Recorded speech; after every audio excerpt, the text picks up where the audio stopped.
What is up, guys? Coop here, and today we're going to be actually reacting to the Lost Honor cinematic. I don't know much about the cinematic. I know of Blizzcon up and going on and all the different updates going. There's a lot of things coming out into the fray, and I wanted to do a early reaction to Lost Honor. I have not actually watched this one at all, compared to some of my other cinematics where I've played them in-game and I typically saw them. This one is completely new to me. I have no clue what I'm about to watch. I'm hoping that we get a good old Gilneas one, maybe with a good old maybe Greymane in there. That'd be cool if we could get a little bit of him in there. Maybe an Anduin cinematic.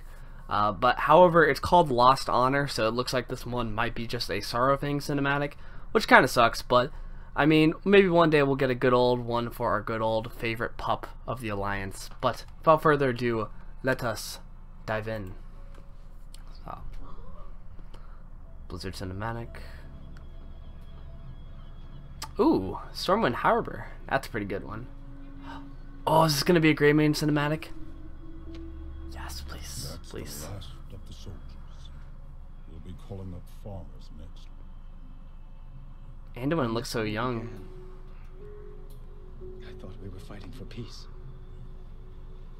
But we're just fighting. You're doing all you can to stop her, Your Majesty. Wow. So it looks like the death toll's a lot bigger than we expected. That's cool. Oh, is this the stockades? Oh, I know what's gonna happen. Oh boy. Oh man. At Lordaeron, you had the chance to take my life. Maybe even end the war.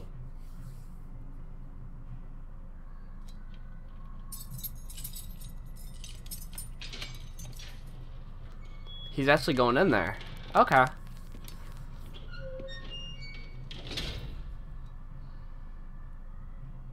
Why didn't you? I'm so curious what's gonna happen. Good to you know. Solid. I spared you because I believed you have honor. Was I just love the animations. They're so good. Do you want more innocents to suffer? The Horde. I have given everything for the Horde. Okay. Blood for it. Kill for it. And Sylvanas is destroying it. She will destroy everything. What I want is my Horde back. That's everybody's war chief right there.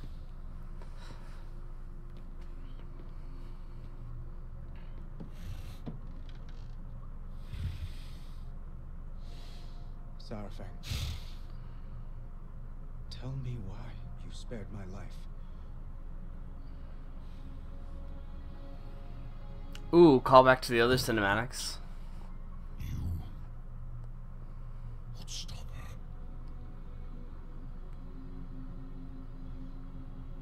I can't.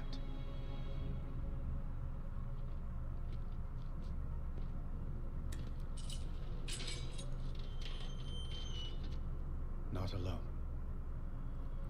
Oh, fuck. So that explains... Okay. That explains literally everything.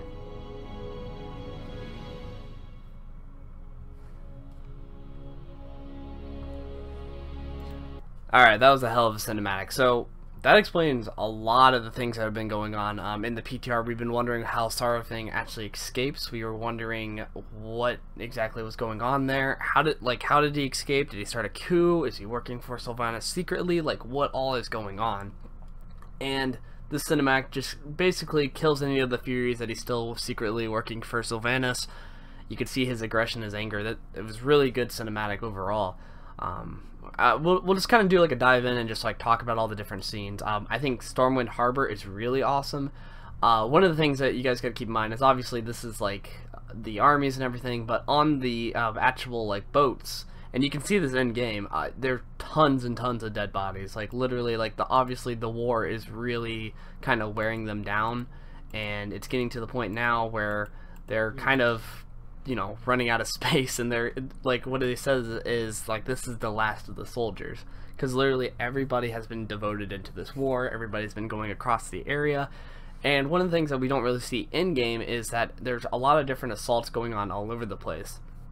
One of the reasons that we have war fronts is to reflect that there's things going outside on the other continents that isn't just happening in Kul Tiras and Zandalar. So obviously there is tons and tons of dead bodies, there's tons of soldiers, and you know, Greymane comes up and he even tells them, like, you know, that's the last of the soldiers.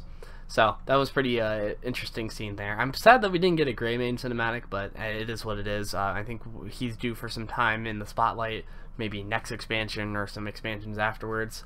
One of the things that I really like, and I think Blizzard does this intentionally, is if you look, Anduin looks really, really young. He was a little bit muddied, he had his helmet on and everything else, but in these scenes they really tried to go out of their way to make him look like an innocent young person in armor, so that was really cool there. Obviously they're in stockades. Literally, it's actually a beautiful adaptation of putting stockades in cinematography. I mean, you could just see the hallway and the cell room and everything, and that was really, really cool. As soon as they got here, I knew instantly what was going on. And you could see, like, Sarthing has obviously not been really sleeping in his bed. It's a very poor living situation there. I mean, it's stockades. But I really like how Anduin went to him, because the biggest thing is Anduin is going to war, and he is a peacekeeper. He's not really about war, but with how the actions have been going, he was forced into this war. You know, the burning of Teldrassil, with everything going on, all these actions, all these things. Sylvanas has been, like, really, really kicking it into high gear. As soon as the Burning Legion was taken care of, she was, you know, speeding everything up. There's a lot of people who believe that she has, like, a divine purpose, something else besides going on, because she's making armies of the undead. So that is something to keep in mind, that obviously she's doing some ulterior goal and is really making this a war, you know, of, you know, the battle for Azeroth. And that's one of the reasons I think it's really cool to see him just going up, you know, getting consult from the other side and talking. You know, we don't really see this from Anduin much anymore, because he used to have, like, you know, people he would talk to, and he was all about keeping peace. He would talk to Jaina, he would talk to, you know, Thrall and all these other people, and now it's at the point where, you know, he can't really talk to the other faction, and the only person that he can get inside information is, well, Sarafang. You know, the max he could talk to is maybe a little bit of Velen, but Jaina and Greymane are full-blown devoted to this war, so he needs some sort of other voice out there to really get you know, to help him gather his thoughts and figure out what exactly he needs to do and how he's going to defeat Sylvanas. So I really like how he goes into the cell, he talks, you know, Sarafang does some intimidation tactics and everything, because he doesn't like the Alliance. He's been going to war with the Alliance for so long. A lot of people are like, well, why is Sarafang probably being a dick? He's really not. This is the faction that he's been going to war with for years and years and years, and he hasn't really seen Anduin's test to, you know, defeat anything.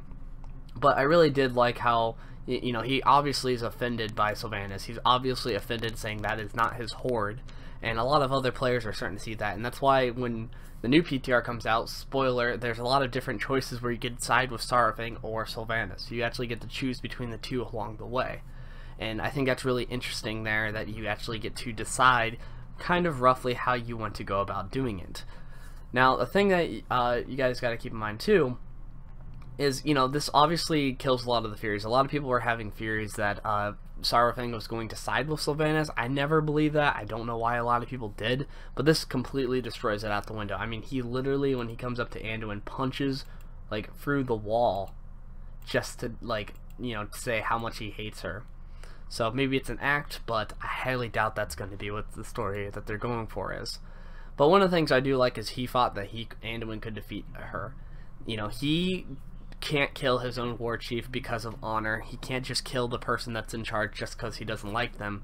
But he didn't expect her to go this far, and then he had a chance to, you know, kill Anduin, but he let him go past because he wanted him to kill Sylvanas so bad, so that way he could reform the Horde into what he liked. You know, back into an honor-based system. So anyways, guys, that was the conclusion of me reacting to Lost Honor. I think it was a really great way of portraying how Saurfang ended up getting out of the stockades. I think it asks and answers a lot of different questions that we had going on about what is Saurfang's opinion on Sylvanas. Obviously, we knew that he didn't like her. We didn't know that, but we had to make sure, like, was he following honor or was he loyal to the Queen of the Forsaken? So obviously we answered the question that he does not like him, that he has lost his honor, thus the name of the title. And I think this was a pretty interesting cinematic. I'm a little upset though that we didn't get a Greymane cinematic, that we got another Saurfang cinematic, but it did go deeper into the way of Anduin's thinking and overall how the story is unfolding. I'm very excited to see where the story can go, but we'll have to figure that out once 8.1 and 8.2 release. But anyways, be sure to like and subscribe. Be sure to subscribe. We're going to be doing a lot more World of Warcraft content. Right now it's kind of on a break. I kind of made a giant address about some of the state of the game and some of the things that I really wish they would fix. And it seems like right now at the moment of BlizzCon that they really have been talking about different ways that they're going to fix it. So I might pop in later on with the expansion, cover up some of the main storylines, and kind of show you guys some of the content over there. Maybe do some guides on some of my favorite classes like the DK and Outlaw Rogue. But we'll dive into that as time goes on. There's a lot more going on. We've got Fallout 76 coverage as well going on in the fray. So be sure to like, comment, subscribe, and you're bound to find something that you like, and I'll see you guys next time.